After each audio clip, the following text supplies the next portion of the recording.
Hello, everyone. We'll just give people a couple of minutes to join, and then we will get straight into the session. Just some housekeeping while everyone's joining. If you can't hear anything, Ed is here to monitor the chat and the Q&A, so feel free to put any of that in there. And yeah, just let us know if you can't hear us. Or hi, Verity. Nice to see some familiar faces.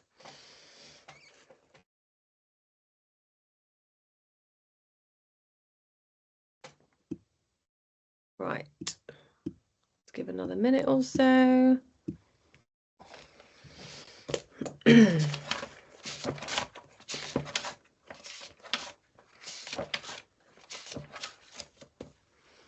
This is always that really awkward bit of a webinar when everyone's just waiting for things to launch and everyone to come on.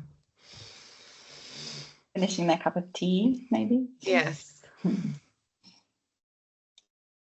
Hi, Michael. Nice to see you again.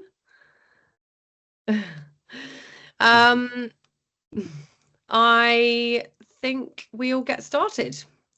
So welcome, everyone. I'm just going to spend a couple of minutes introducing the session and setting the scene a little bit, because this is a little bit different for us as well.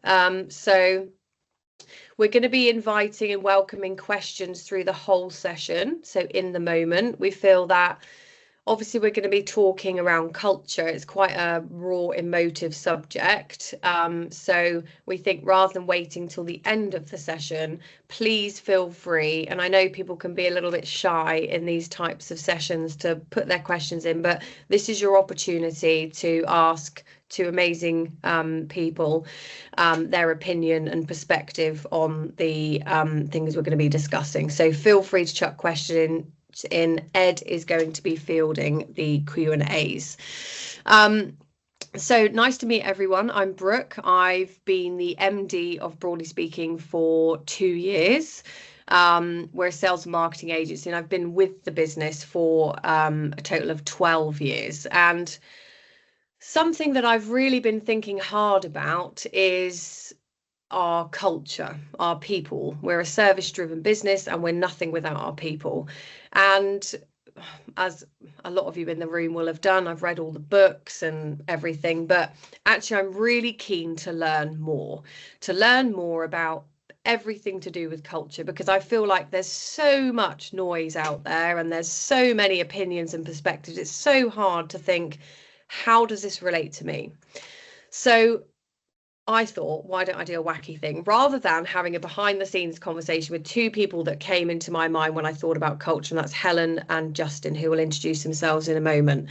Let's just do it open air. Let's ask them those hard questions. And this session is very much a learning for us as well as a business. So you're probably thinking, what am I going to get out of today? Hopefully some great content and learning about some interesting critical areas around culture. And what we're going to do is we're going to gather all of the intel that we talk about today and publish an insights paper. So everyone on this call will get that after. So what I'd like to ask from everyone is, come in with an open mindset, an open mind, whatever industry role you might be, running a business, running a team, being in a team. I think culture is something that I've learned isn't like something you can implement once a year and then revisit it. It's an ongoing thing where it's more like the DNA of the business and the DNA of the people in a business. So I've known Helen and Justin for a few years for very different reasons, and I thought, what couldn't have two better people on here to be answering questions and so on. So Helen and Justin, please can you introduce yourselves and give a little bit about your background, and then we'll kick off straight away with the kind of critical discussion points. Want me to go first? Go for it. Okay. First of all, thank you for having me. So as Brooke said, I am in the business of culture. I'm on a number of levels. So it's probably easiest for me to introduce myself in two ways. Firstly, I'm a partner at Muto. We're a transformation consultancy, and we are in the business of how culture either helps transformation or how we can support organizations to transform their culture. So that's largely on fairly large scales. So I've been doing this for longer than I care to remember. I started my career in consultancy, grew up there in one of the big four, but I've also held operational roles across my career in operations and HR. So I've seen it, Brooke, where you've seen it, if that makes sense, you know, on the other side. The second part of my introduction is that I'm a psychotherapist, and I work in that capacity in my specialism, which is life transitions and how we show up in major life transitions. That might be dying, that might be aging, that might be major, what I call life quakes. And what's interesting about that is that what you see is a very microcosm of how we show up when things are difficult, or how we show up when we need to connect to something bigger than ourselves, in this case, organizations. There are other examples of that. So I run a private practice, and I also do work with organizations on a very one-to-one level with leaders, etc., doing that kind of work. So I'm going to try and talk through both of those voices today. So hopefully that's helpful, and I'm really keen to learn from everybody here as well, and in particular Justin, who is now going to make my introduction look rather limp. Thanks, Helen. Anything but rather prosaic. I have a military background, so 18 years as an army officer. I finished my time as the head of leadership at the Royal Military Academy Sandhurst, where we train our officers. But that was a long time ago, so I've been out as long as I was in. And obviously culture being fundamental to the British Army and to the armed forces, and more notably was not in any way formulated or formalised until 2000. There was an expectancy, it was understood by all. And now I'm involved in leadership consultancy. I specialise in compassionate leadership, so doing hard things in a human way. You're seeing kindness as an operational necessity, not a nice to have. And I also am a leadership fellow at the University of Exeter, where I lecture at the business school mainly on master's level programs, and I'm also a visiting lecturer at the University of Ljubljana in Slovenia. As a side hustle, I lead expeditions, sometimes commercial expeditions, sometimes personal expeditions to the rainforests, whitewater rivers and high mountains of the world. And more recently, over the last sort of 15 years, that focus has tightened to going to live with traditional cultures around the world to understand what they believe sustains effective culture for them as they navigate modernity and constant change, and also what leadership looks like in a place that is very different from our everyday experiences. So that's me. Wow. Thank you both, and thank you both so much for your time. And just to note that this is all new to us, new to me, this conversation. It's not a pre-rehearsed conversation. This is out in the open, having that raw discussion about some of these really hard topics. And, you know, I think I probably speak for everyone in this room. It's quite a tough place out there at the moment, and leading teams and helping motivate people, and you know, that responsibility you have to be able to provide a really positive experience through a workplace is a really tough gig. And I take it really personally, and I'm really passionate about the people. And personally, I believe that culture has a massive impact on positive growth. And I know everyone is looking for growth at the moment. So if you can get that right, that formula.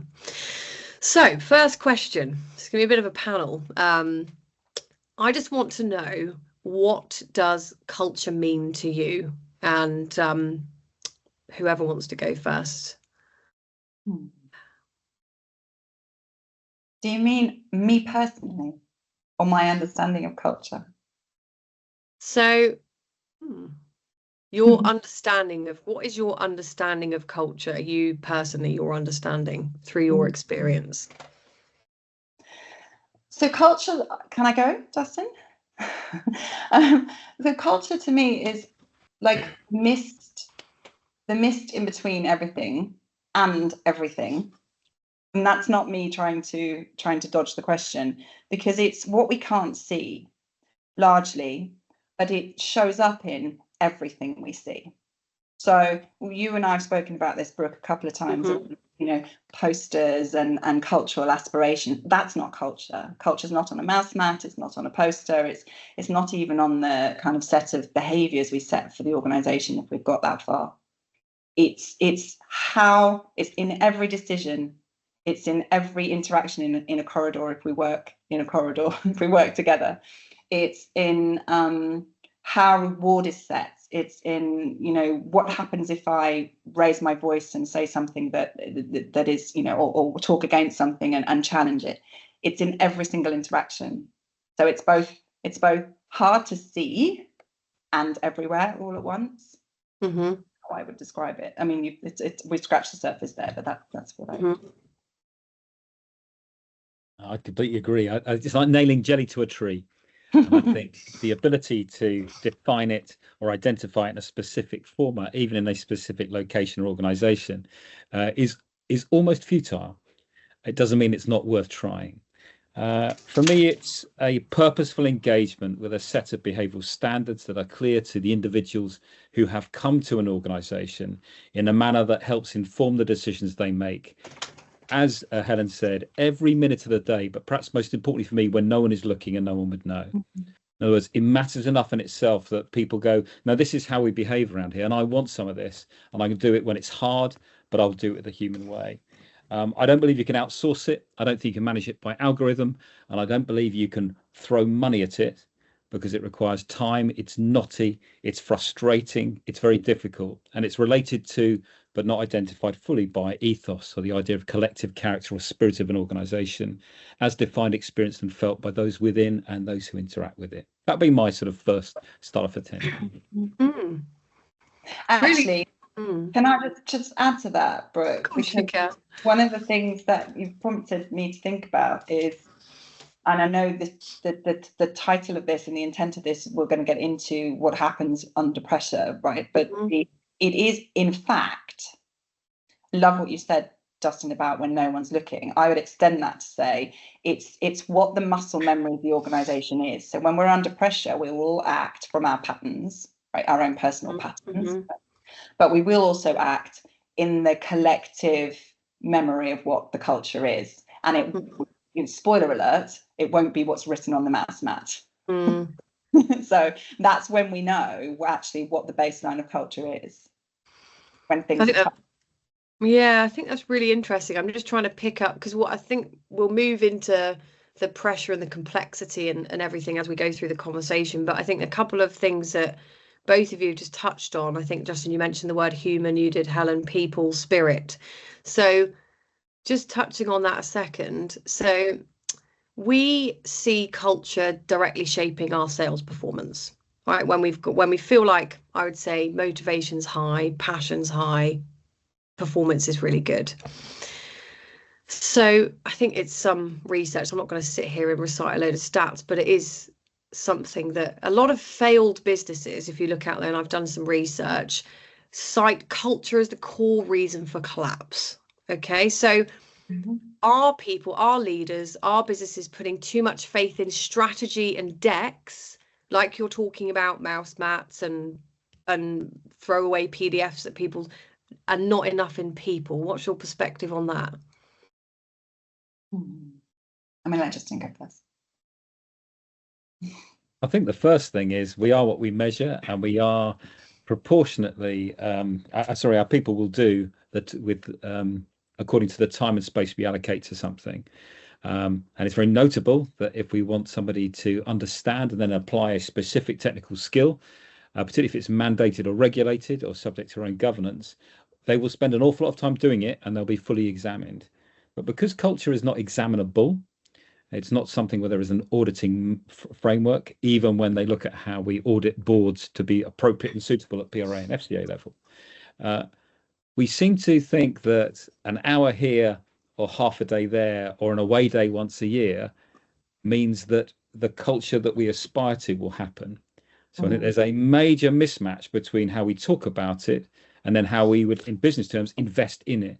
And I'll include in public sector too. It's not in any way limited to those who have to make above a bottom line.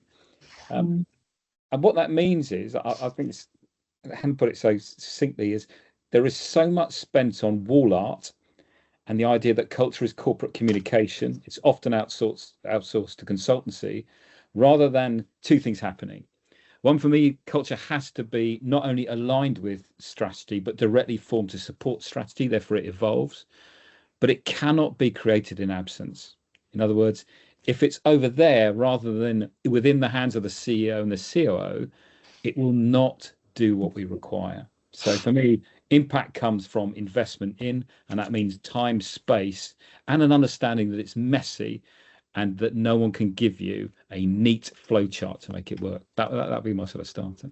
Yeah, and that's part of the reason I love that, and it's part of the reason why I so enjoy this work, because it is not linear. It is messy. Humans are messy. So I would add to that to say that, or build on that to say that it is absolutely not. It can't be outsourced, and where we see this work really well across, large scale organizations is where it's translated into everybody's activities at every level. And so that has to be repeated and reinforced, and that also has to be interpreted. So saying one thing, we are a collaborative culture, we are whatever that be, you have to go through the process of translating that into what that means for me over here in this business on this day and this decision, so that I can start to build my muscle memory through action. And the other thing, that I'm, Brooke, from the conversations we've had so far, that I'm passionate about is that you hit the nail on the head there, Justin, with the absence of ownership, let's say. So it has to be owned by everybody, and you get there by making that happen through the process I just said. But you also have to make sure that at all levels of leadership, not just the ones you mentioned, but at all levels of leadership, are simply showing up in the way that the culture, you're saying, because everybody's looking for a parent. When we're at work, we're no different to when we're at home. We look to the work parents, we look upward or across to say, how are these people behaving? These people that I'm supposed to respect, supposed to follow. So I'd say that too. And it's really easy to say leadership need to show up and role model the culture. It's really hard to do, and you get there through really difficult, brave conversations. And remember, a lot of the time I'm an external consultant, one of the ones you just said shouldn't be doing it, but we'll come back to that later. But we have to be brave enough, bearing in mind we're external, and we could be, kicked out of the building, to say, how you're showing up is not okay. We need to work on, this, and how are you going to shift that? Because you've just spent this amount of money on a culture transformation program, but you don't seem to think you need to change. I will refine my comment about consultancy, being one of the consultants myself, and that is, I don't think you can ask others to define the culture that you need or want.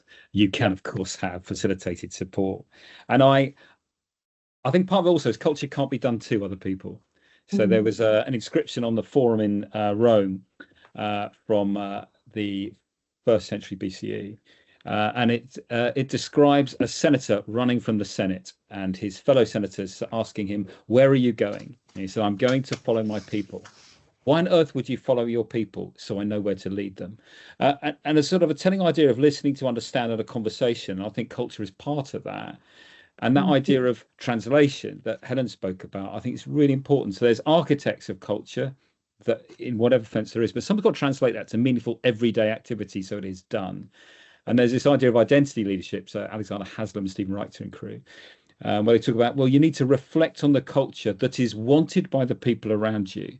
And that's why perhaps I say quite glibly, you can't outsource it. Yeah. It's got to be something I want part of, because it's going to be hard, messy work, and it's exhausting, particularly if I want to shift, let alone a change. And only with that reflection, then can we ask our people to represent it, particularly those in some kind of leadership type role or with influence. And from that, some kind of joint realization, the culture we want, the reward that gives, and ultimately, of course, operational efficacy. And I think those three ideas of reflection, representation, and realization are at the heart of how one embeds, sustains, or just continues with or evolves culture. But it can't be rushed. It takes the time it takes. And I think that's another thing. There's so much to unpack there. Thank you both. I think for me, I'm just trying to relate this. So this is why I really wanted to talk to you. I want to relate this back to, and everyone's going to be in different industries. And thank you, Justin, for explaining. And Helen, I know you work with public sector, private sector, large scale organizations, startups. So this is relevant for anyone. What I find is the hardest thing is when you're running a business or leading a team and you've got targets and it's pressured out there, you know, and growth is on the agenda. I think sometimes, not that you can forget, but when we're talking about culture, really we're talking about a collection of people. And it's so complicated and complex because you're talking about emotions versus logic and so on. So my first question is, who's responsible for shaping it and where do you start? Because it can be quite overwhelming thinking, okay, if I can't measure this, okay, we do the employee surveys and so on. And that's why I had this session called this session with you, because yes, we do employee surveys and so on, but do we really understand, do we really have that collection of trust? Because you're talking a lot about trust, like a lot of this comes down to trust in big teams. Who's responsible and where do you start? So there's something for me about this is a slightly disingenuous, because I'm going to answer your question, but slightly adjacent, if that's okay. That's fine. There's something about, I think what you're grappling with there is, do you tell, do you co-create? Where's the source? If this were a river, where's the source of the culture?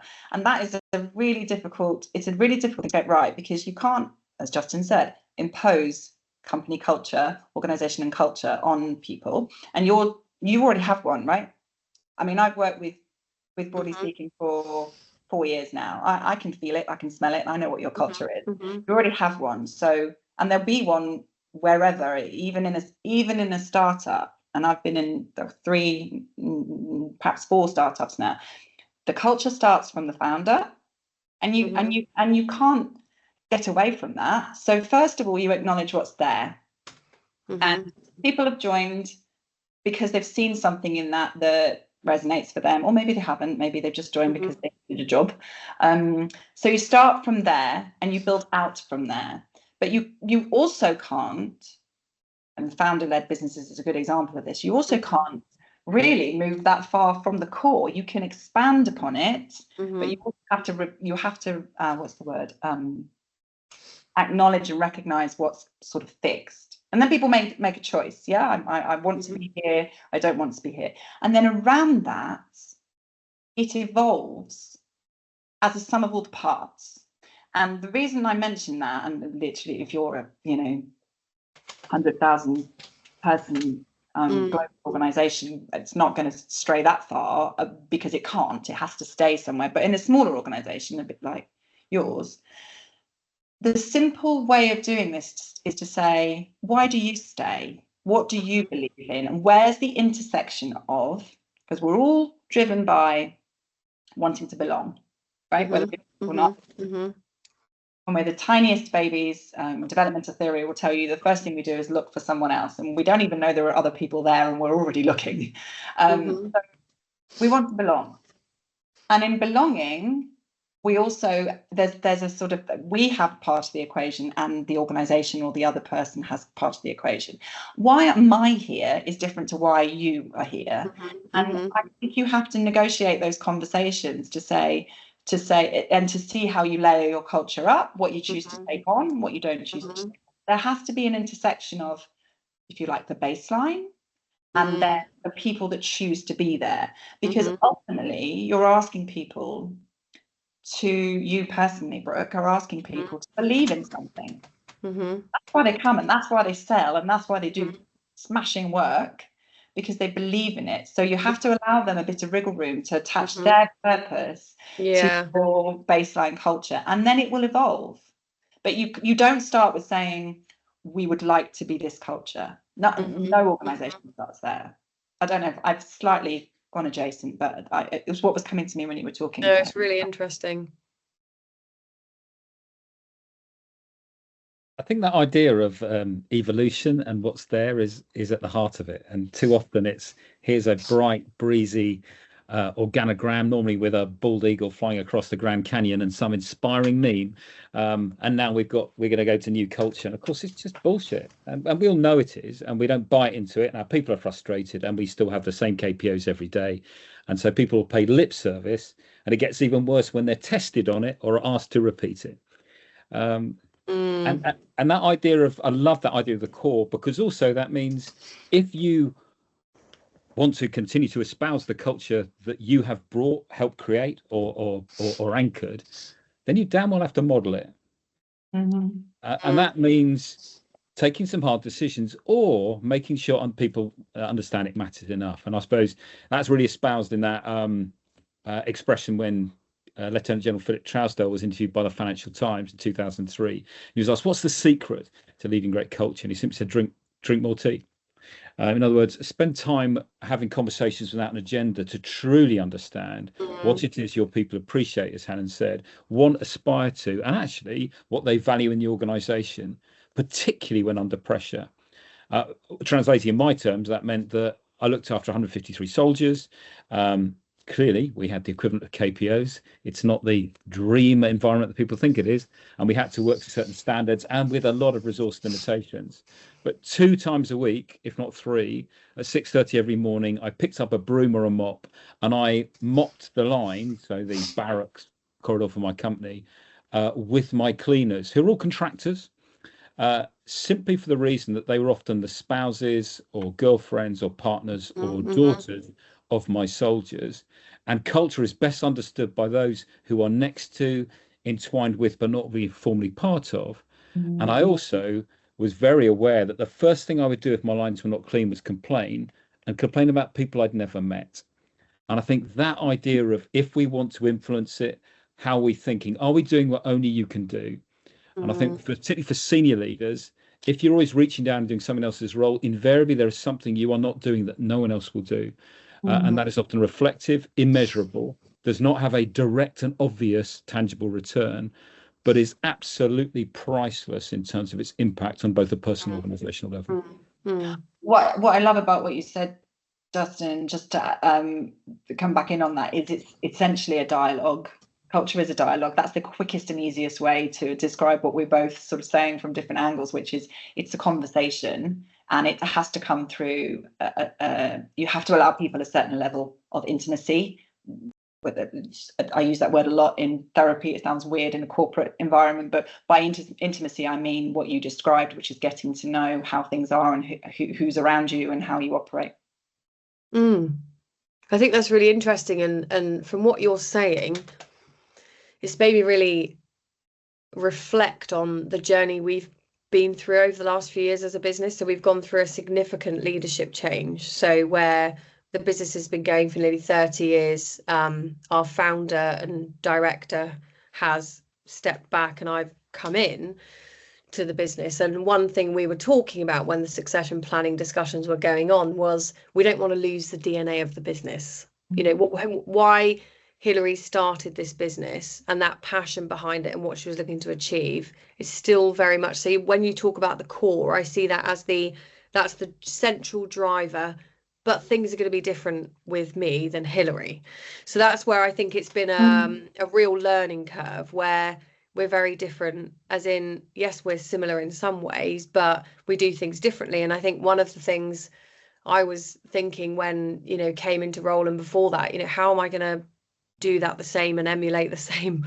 But that's not, I quickly realized I've just got to be myself. You know, I believe in what I believe in and believe in the team. And what you're saying is culture is like a constant woven thread of daily activities, daily conversations, daily activities, daily behaviors. It's not, oh, we want our culture to be forward thinking, innovative. That's not a culture. That's like, that's your strategy, that's your mission and your vision, right? Okay. And then culture back away from that a bit. And there are these things, like you were saying, Justin and Helen, if I just go to people when I want something from them, it's not gonna, you know, am I really taking the time to get to know them? I think a lot of people misinterpret that intimacy piece, because well, I don't want to be friends with everyone I work with. I don't really care. I just want to hit my targets. Well, good luck working with them in a team then when they're they're asking you to support you and you're in a team. So it's being able to, yeah. Well, can I ask you a question? Yeah. If you don't mind. Of course. I think what you've just articulated is a great example of what we've been talking about. And so what have you, if you don't mind talking about this, in broadly, what have you retained? Where's the core? And what's Brooke's? What's your layer? Can you even articulate it? Maybe you can't, because it's hard to know where you've taken it. And how easy was that for everyone else? That is a nice big question, which I'm quite happy to answer if I can articulate it in the right way. So our core, I'd say, as a business, so the business was built to, firstly, give working parents an opportunity to retain a professional career from the Southwest. So I'm in Devon, South Devon, and everyone, when they think of professional in the UK, they go straight to London. You can only have a career if you live and work in London, or now maybe Bristol. So it was about parents and families that have come to the Southwest to start a family or have their family, and they want to retain a career in business, in B2B business. So that was the first thing. And the second thing was our passion for sales. So the passion for supporting businesses with their sales challenges has, if you look at all through the business, that's what we do. That's what we stand for. That's what we believe in, that we can do. The difference in, I think I have potentially, and there's nothing wrong with the leadership beforehand, but this is just me speaking really openly. I think I have a much more open, transparent line of comms with everyone in the business. So I'm very warm, friendly, approachable. Hopefully everyone will agree. Obviously the team are on here today, so I'm not trying to say things that aren't true.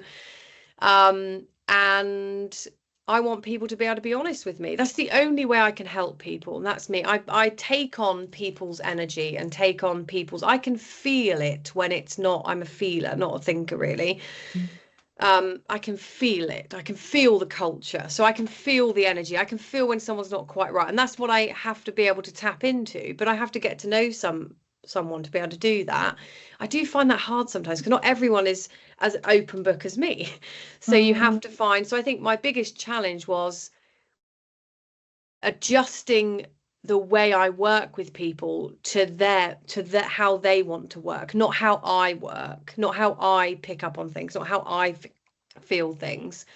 That you can't have the same. So it's about just being interested in everyone. And I don't get it right all the time. And I have moments where, it's really hard, but I feel like I'm really quite open with the team on when I'm finding it, when it's like, this is tough, guys, we just have to get together and do it. I don't want them to think I'm so removed, and I'll get down and do the dirty work. I really don't care. If one of our team are finding it challenging with a client and they need me to pick up the phone and start prospecting or emailing, whatever, I don't care. I'll do it.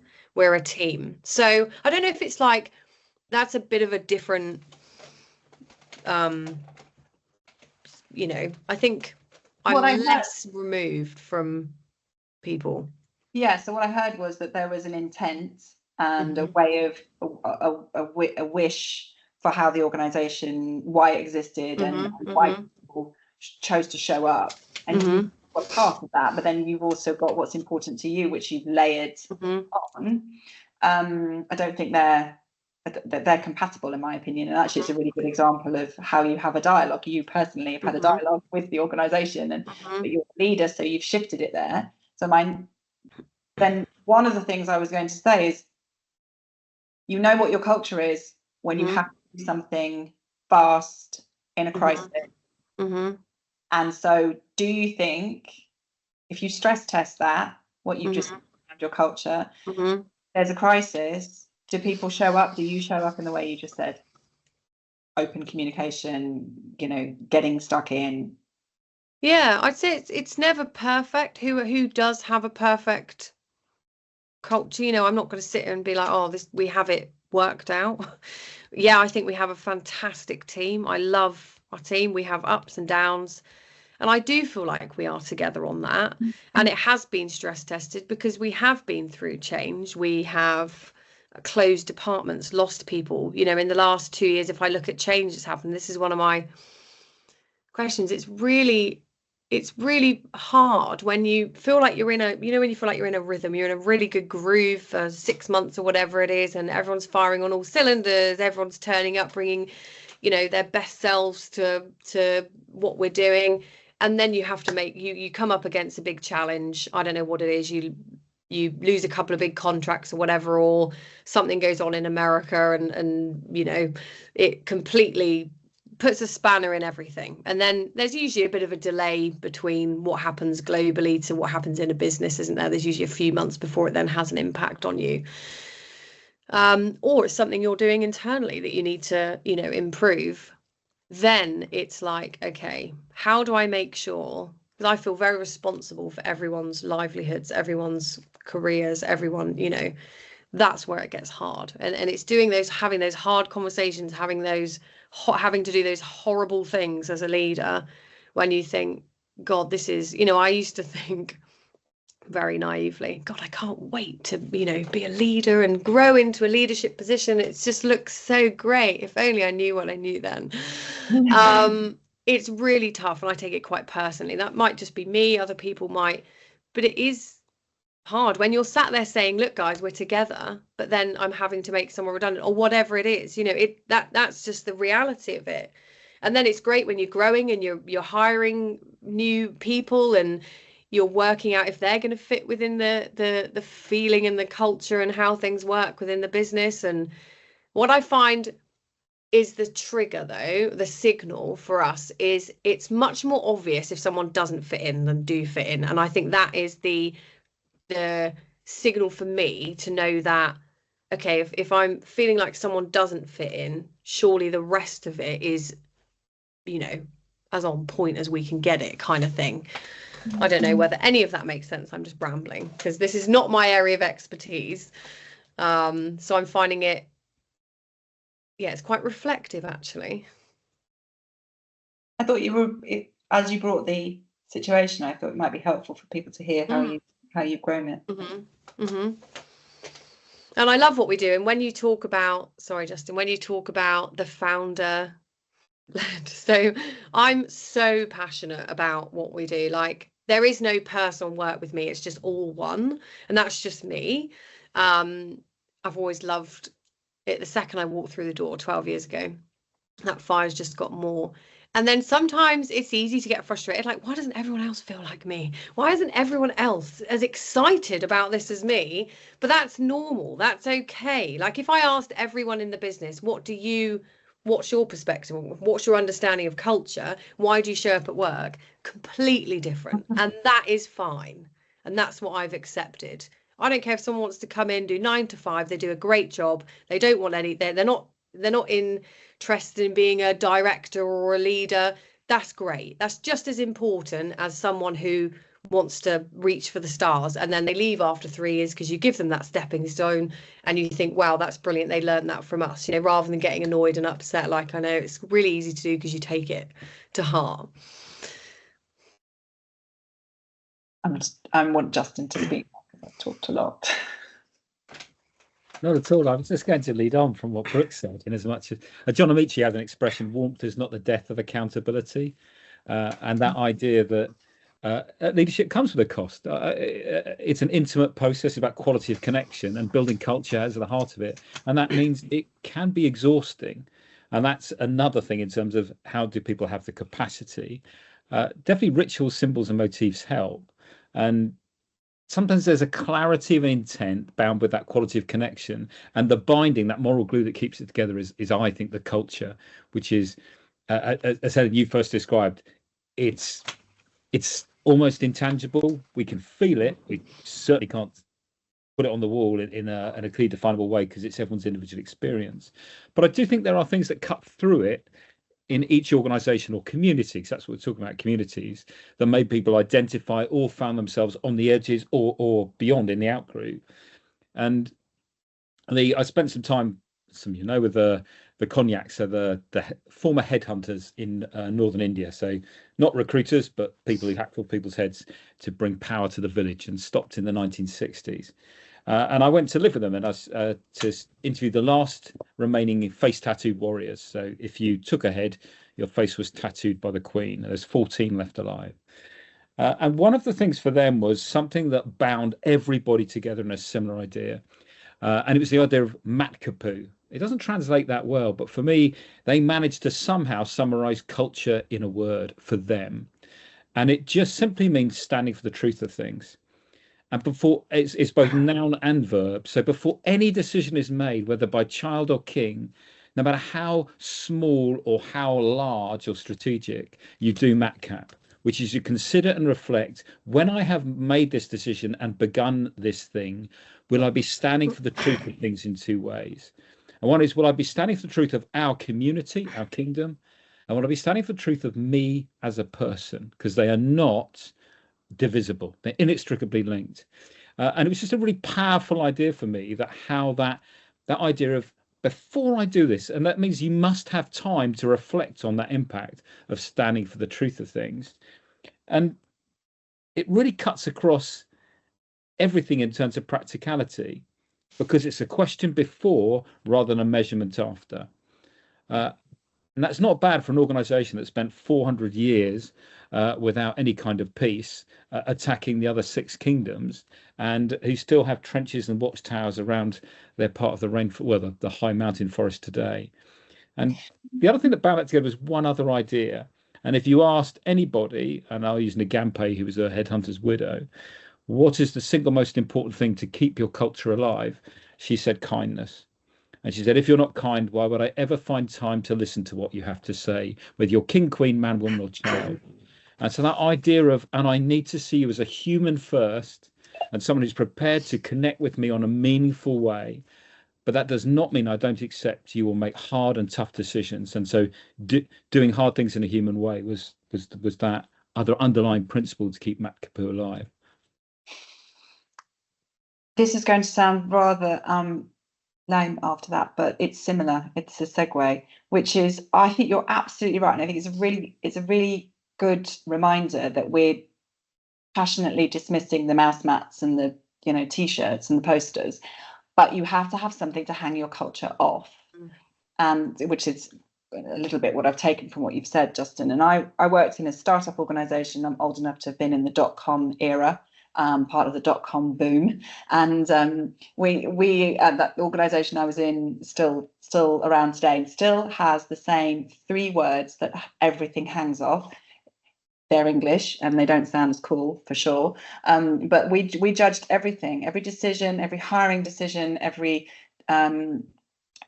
proposal we did, anything we did, was around these 3 things of being humble, hungry, and smart. Humble, hungry, and smart. So it really works well, because everybody, I mean, this is exactly 20 years ago, and I can still, just come straight to mind, and they help. So I think what we're talking about is it's helpful to have a direction.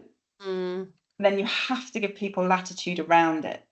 And what's interesting about the larger scale, maybe even Brooke, and broadly speaking, even in organizations of your size, is you have the culture, and what we haven't spoken about is you have subcultures, and you can't fight the subcultures because they're there whether you like them or not, and they are extrapolations sometimes of culture, or they're formed under pressure, like diamonds formed under pressure, because that's the part of the organization for the last 2 years has borne the brunt of the recession, or whatever it be, or the one that's not listened to routinely and seen as also ran. It doesn't matter what, but there'll be subcultures.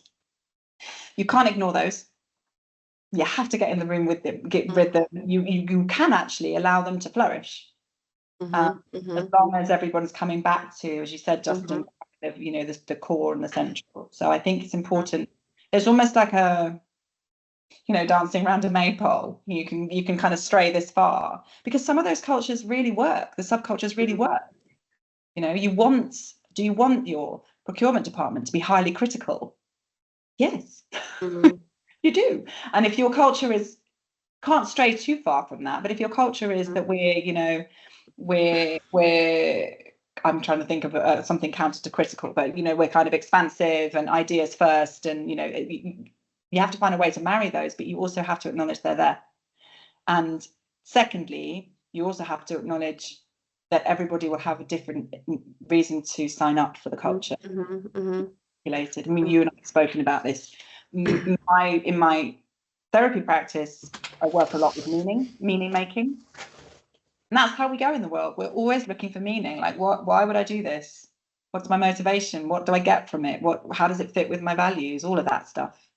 So there's kind of culture, subculture, and then there's everybody's individual response to it. Now, I've made it sound very complicated. It's not, but you have to acknowledge that those things are in play. I think that's super interesting.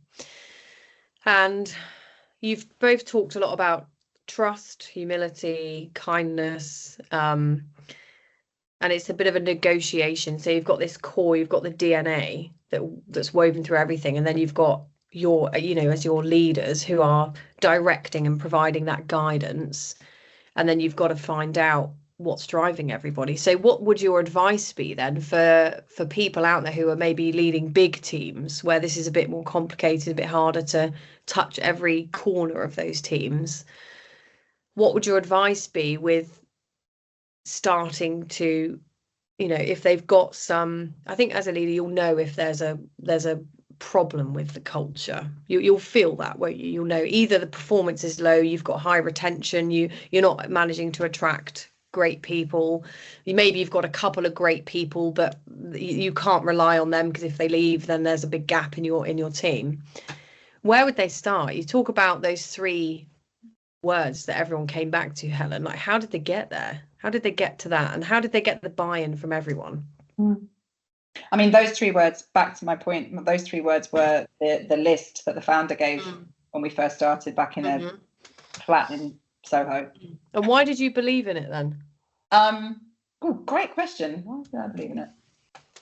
Well, I think that this is what I'm sort of saying. I showed up because I believed in that person.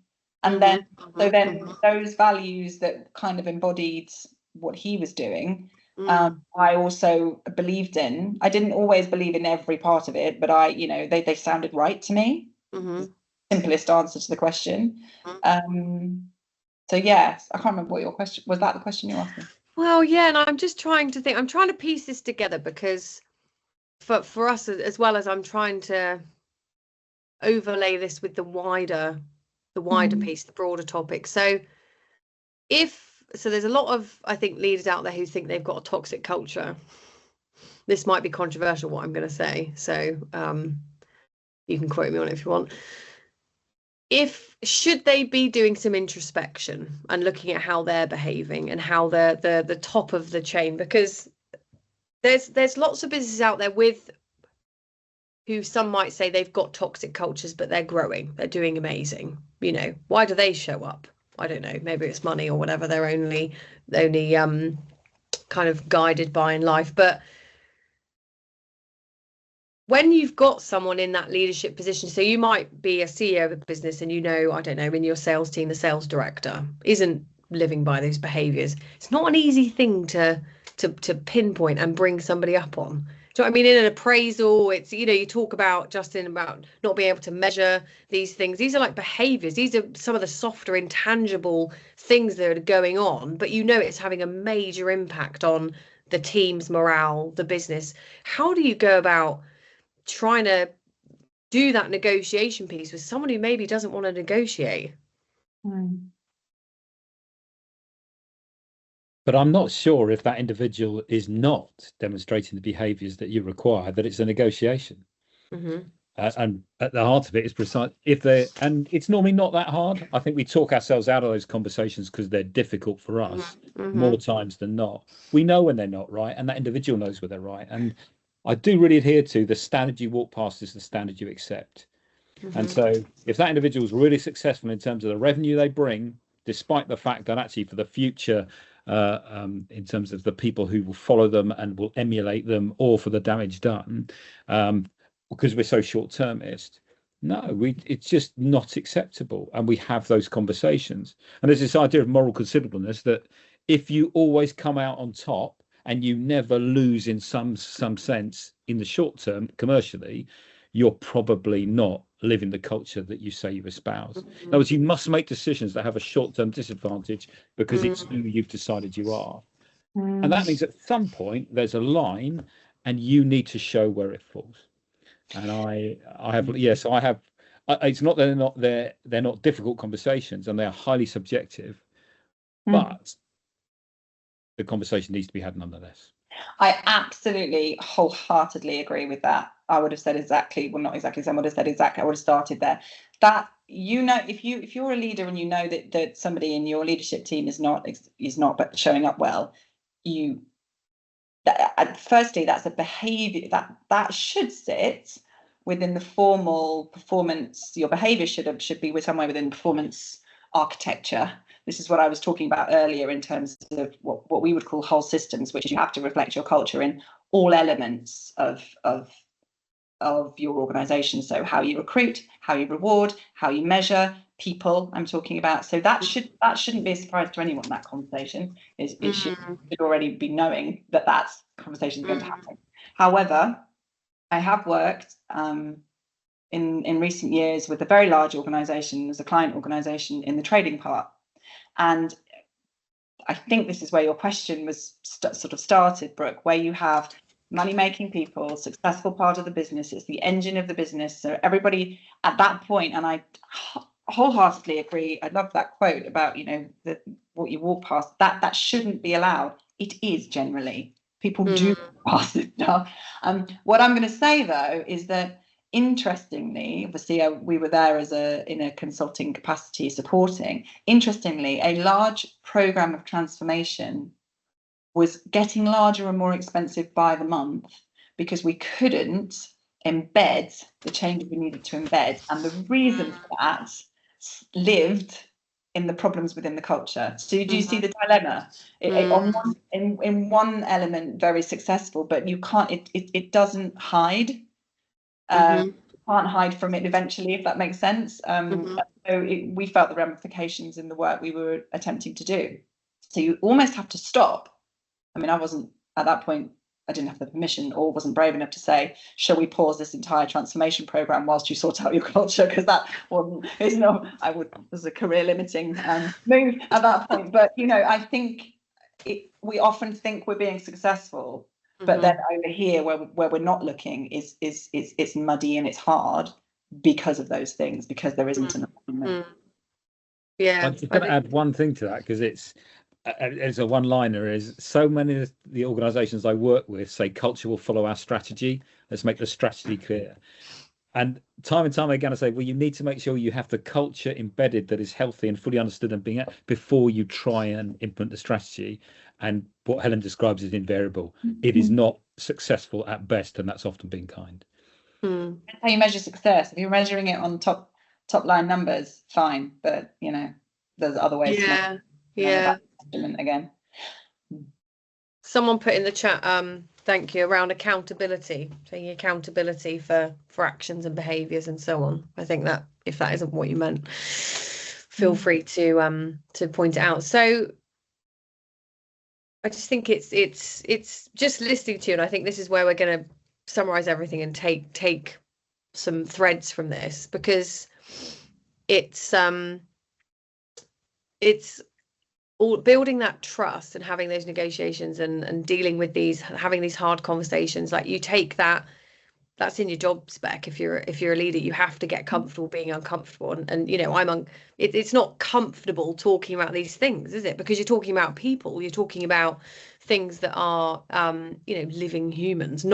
It's not just something. And Justin, I think what you say around the culture, set your strategy and then the culture will follow. I can't see that working. Like in our business, we know where we're going because we're all in, thanks Michael, thanks for joining. We're all in it together. So I can sit down with the team and be like, look, you know, this is where we're aiming for. This is where we're going to be going. This is our strategy. And that's only going to happen because they all believe, if they don't believe in it, there's no strategy, is there?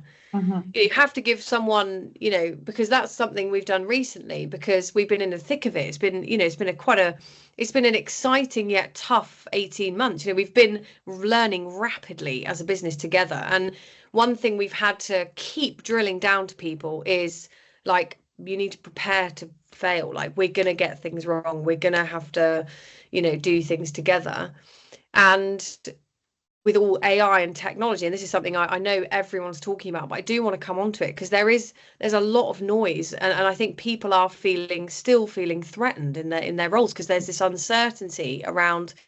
It's not only the landscape, the economy, the politics, the geopolitical instability. There's so much going on that, coupled with that, the advancement in technology and AI, especially in sales and marketing, we've got a lot of tech, and we're driven, by a lot of what's going on, and requirements by clients wanting us to pivot quicker, be quicker, adopt things quicker. We can only do that if we're doing that as a team together and we understand. But there is quite a lot of fear, I think, still. I don't know what your perspective is on that, and how do you deal with that? Fear has always been a central feature of how we engage with our place of work. Well, it's always been a cloud. There's always, we're humans. We're driven by, four big emotions, and one of those is fear.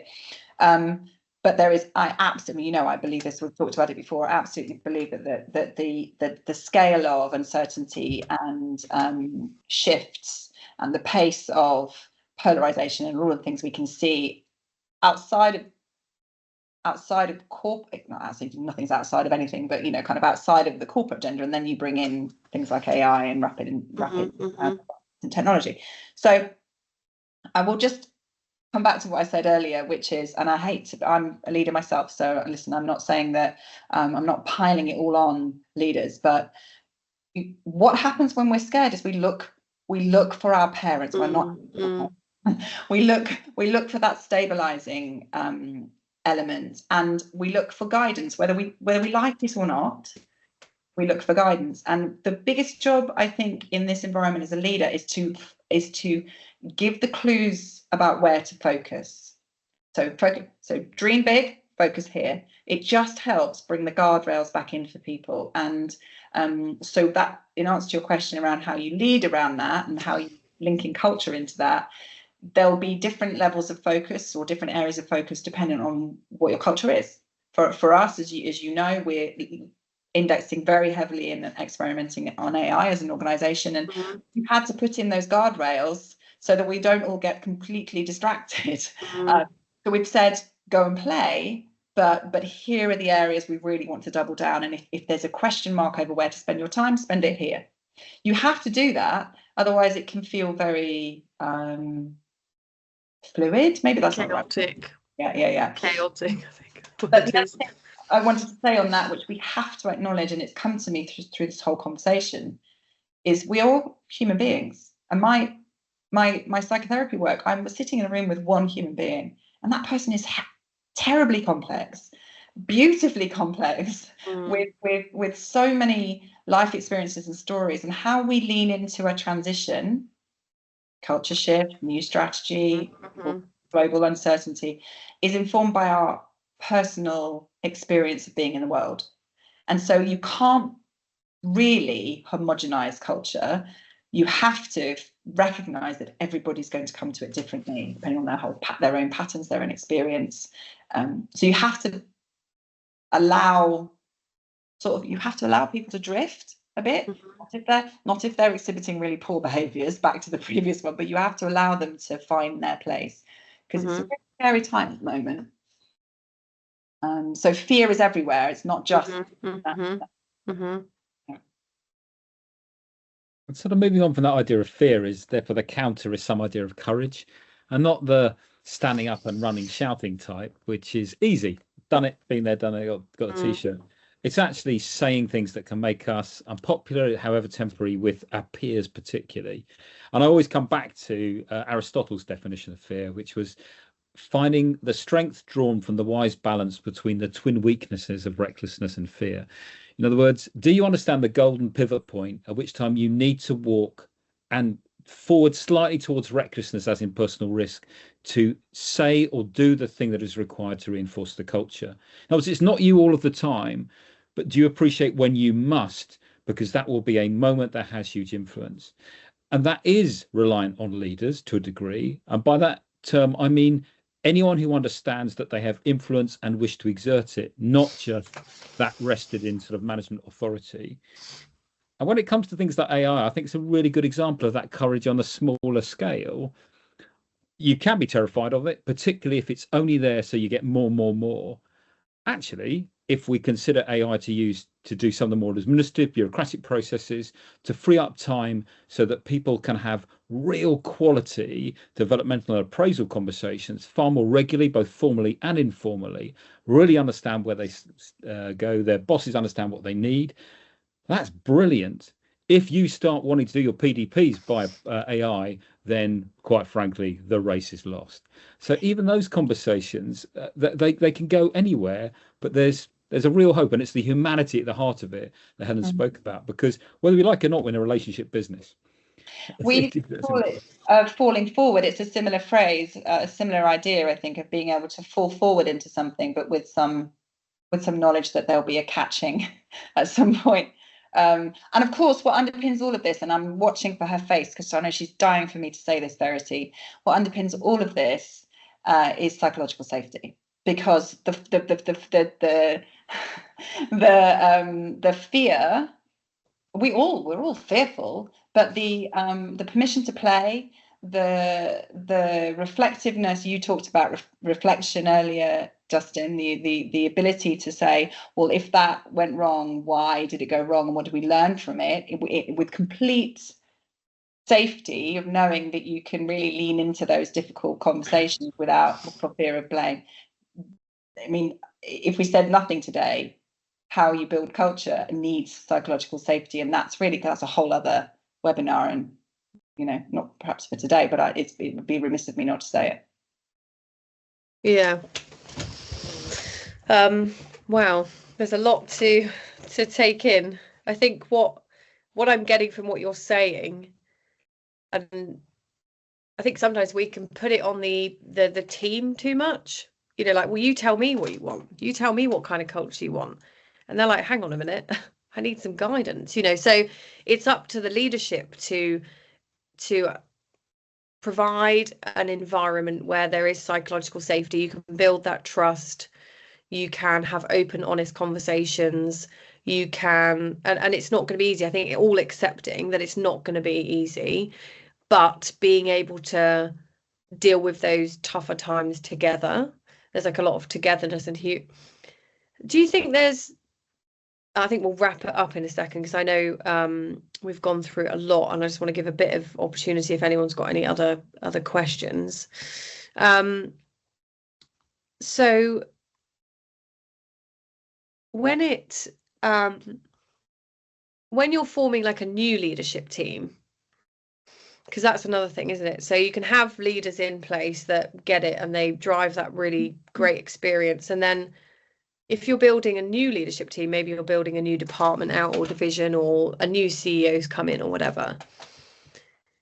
How do you go about making sure that person or that team have the buy-in, and you can have that seamless, because there's always going to be fallout, isn't there? Because as you say, Helen, if you I think it's a book, Jim Collins, Good to Great. I love that book, because he talks about how do you build a great company, not just have a great CEO. Because if you have a great CEO and the great CEO leaves and your company falls apart, you haven't got a great company. So build a great business, build a great ecosystem within that business, that where whoever comes in can emulate that and reflect that and then continue that. Yeah, I mean, I think the short answer to that is it's in how you recruit. Yeah, and it's in how you measure. It's the conversation we talked about earlier, and the courage to have those conversations. So in the example I gave around the company, the startup, we would literally just measure people on the humble, hungry, and smart. It was very straightforward. And when that doesn't show up, if it's dissonant with your culture, it's being able to have that stuff just really emerges very quickly, and you'll know. And then you have to lean into the courageous conversations Justin spoke about. I mean, it is unfortunately as simple as that. I think it's interesting, isn't it? Because you can have, say, if you have a handful of candidates for a role, you can have someone on paper that like fits the bill and that can get started within like a week or overnight, and they've got all the skills, and yet and this is where it's really hard it's that bias. But I think as long as you've got the bias of the business at your heart when you're interviewing and when you're talking to people, not your personal bias. And then you could have someone with less of the skills, but the behaviours, and you can really feel that they'd fit really well into the culture. Every time I've made that decision based on skills, I've got it wrong. And I should say that the company that I was referring to was a headhunting company, so I have a little bit of experience in this area. And every time you over-index on skills over fit, you will get it wrong, in my opinion. Yeah, same here. I've experienced the same thing. Yeah, and it can be quite attractive, can't it, as a leader, if you've got a gap to fill and you think we just need to get cracking on this, they're going to work on this client X, Y, and Z, let's just get them in. But then that will be having more of a negative impact than putting in the person will fit in.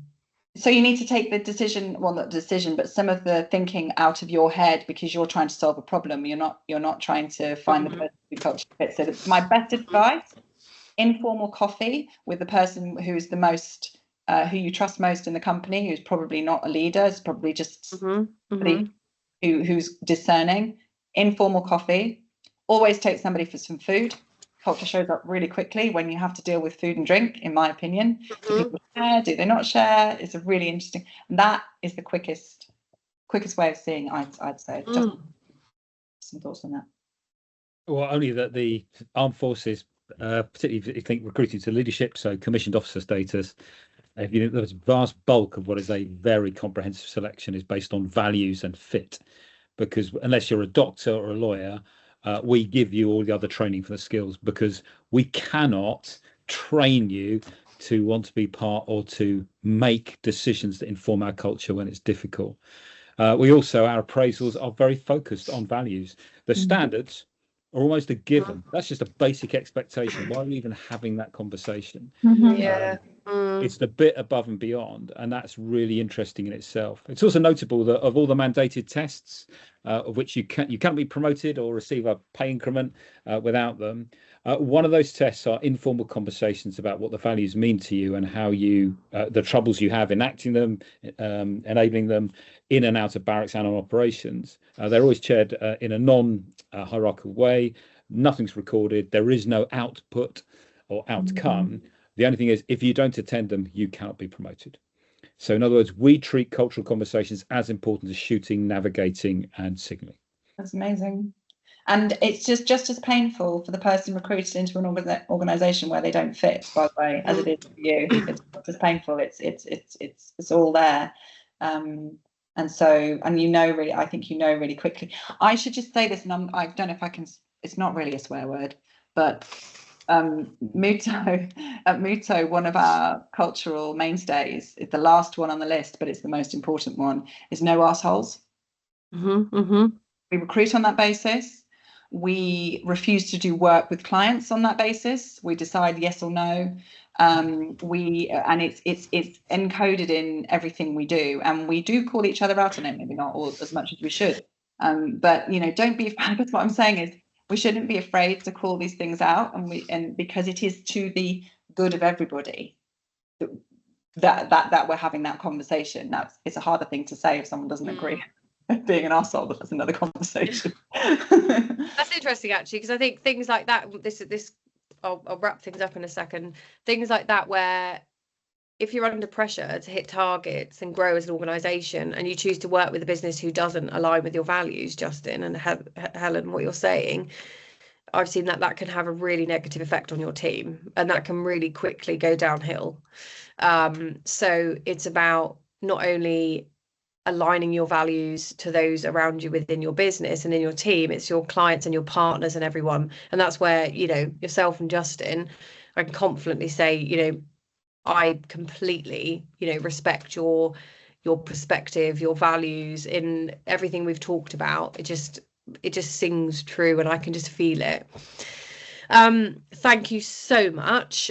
Before I wrap things up, I just don't want to check, does anyone have any other questions? Feel free to pop them in now while I'm just quickly talking. So as I said, we're going to put everything into, I've learned so much, Helen, just thank you so much. I think my biggest takeaway is that it's just something you constantly have to have your eye on, and you have to take accountability and responsibility for driving that experience, that culture, the feeling, the energy, the spirit. It's all these different words, I think, help me realize it's not a thing on paper. Yeah, you can have supporting things that can help, but it's the people, it's within you to drive that.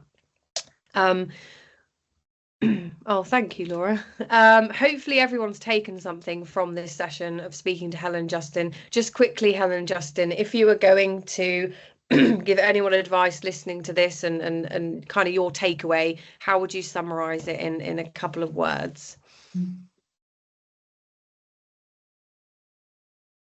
Well, if you feel it's right, it will be right. If it feels wrong, it's not wrong. The question is, what are you physically going to do about it? And does it matter that much to you? Thank you, Justin.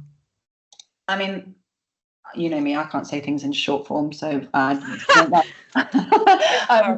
what I would say is that it is in the small things, and we focused a lot on leadership, rightly. We focused a lot on what happens when you have to make a decision here over here. So it is in the very small things. I would say pay attention to those because they really matter. And then as an extension of that, you don't the dog agrees. You don't have to start big. You can start really small. And I think often we think about culture transformation and we lead on, you know, as you said, Brooke, large scale, you know, multinational culture transformations. You don't even have to start big. You can start teeny, because humans have a really exponential way of kind of growing, as do organizations. So pick something, start small, work and focus there. Love that. Love that. We do have a question from Robert, who said, and I noticed Justin's typing, we've gone through a cultural evolution. How do you deal with former culture Stockholm syndrome? Are you replying to that, Justin? I am, but we could do it and we can talk about it. It's easier. Yeah. Before I speak again, you go. So all I would say is that people do need security and they do need to feel safe. So there's a reason why they've been locked into a previous culture, because they will have seen people around them rewarded for it. And there's been an expectation that therefore, whatever you say, this is still what you want. So it has to start, as I think really has been one of the golden threads throughout this conversation, with a series of intimate conversations without any agenda. And then it is about a gentle level of confidence showing it is now different. And I always think about it's about getting people onto the dance floor. I want people to freestyle to a large degree, but I'm not going to give them the whole dance floor in the nightclub because it could be carnage. So what area of the dance floor or the size of the dance floor are you going to allocate to let them try something in a safe way and say, no, this is truly what we want now? Yeah, and I would, so this is not the question, but it's slightly associated. I've worked on a lot of, quite a few post-merger integrations from a culture and a change and an engagement perspective about how you lock two cultures together, which is not the purpose of today, I realise, but you see a lot of Stockholm syndrome stuff happening there. The easiest and quickest way is to let people have a play with it, which is essentially what you're saying, Justin, which is to say, okay, what of your previous culture do you recognise here? What do you want to bring with you? Well, we've got some room for manoeuvre, and you're having that playful nature. You have to, because people are not attached to it because they're being obtuse. Well, some people might be, but because they're being unkind, they're attached to it because it means something to them. That comes back to meaning, or they're fearful. So let that be a place of play, and I think that will go a long way. Fantastic. Thank you. Thank you so much to our guests. And what I would say is please feel free to reach out to Helen and Justin. I love them. I think they're amazing. amazing. And if you've got any questions, please don't hesitate. I would highly recommend connecting with them on LinkedIn. And thank you to everyone. What we're going to do is, I'm not going to give you a framework for what good culture looks like, because actually from what we've discussed, it's very much personal, but we are going to recap and do a bit of an insights paper, and we'll share it with everyone who's joined. So that will come in the next, I would say, few days to a week. Give us a bit of time to make sense and unpack everything that's been discussed. But thank you so much. Have a lovely rest of your day. And my team that have joined, get breakdancing and freestyling. Thank you, everyone. Take care. Thanks, guys. Bye. Bye.